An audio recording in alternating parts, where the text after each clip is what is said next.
السلام عليكم ورحمة الله وبركاته. احنا النهارده في سوق انجاز للمزارعين، حاجة كده من ضمن الحاجات اللي يجب تسليط الضوء عليها. زي ما احنا شايفين حاجة جميلة ما شاء الله، اكتر من 40 مزرعة كلهم متخصصين في الانتاج الزراعي، بيمثلوا مجموعة من المزارعين في منطقة العبدلي. طبعا احنا بدأنا بيهم، وفي كمان النهارده عرفنا ان في مزارعين من منطقة الوفرة جت، واحنا مع عبد الله الزعبي. اهلا بيك حاج، اخبارك ايه؟ واهلا بيك، الله يحييك.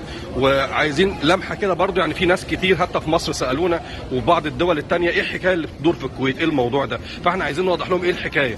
طبعا ارحب فيك في سوق الانجاز. الله يبارك. والساعه مباركه باشمهندس. الله يبارك. هذه بادره طيبه من الاخت ابرار مسعود ونواف الجندل والبلديه. نعم. بارك الله فيهم وكل الشكر والتقدير لهم. طبعا لبينا البادره هذه جميع المزارعين اخواننا، مزرعه الغانم وباقي المزارعين هذه نعم. اللي متواجدين حاليا يوم الاثنين والثلاثاء. نعم.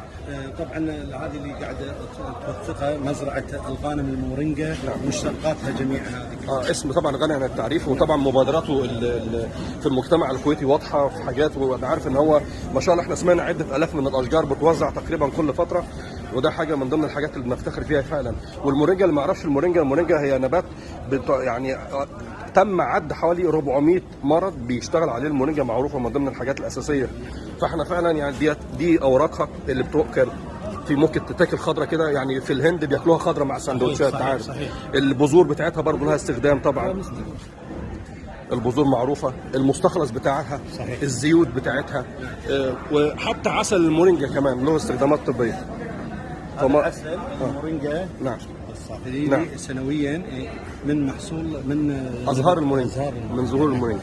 نعم. يعني باشمهندس كل سنه نعم. كل سنه في شهر رمضان يوزعون ما يقارب 10,000 شتله مجانا ما شاء الله جمعيات الكويت. ما شاء الله. كل سنه هذه عندهم عاده ان يوزعونها مجانا. ازرع المورينجا. لا ما شاء الله، والله احنا فعلا بنشكرهم على هذه المبادره الطيبه، واحنا هنكمل مع بعض في جوله في داخل السوق عشان نشوف برضو ايه الشركات والمشاتل المشاركه معانا.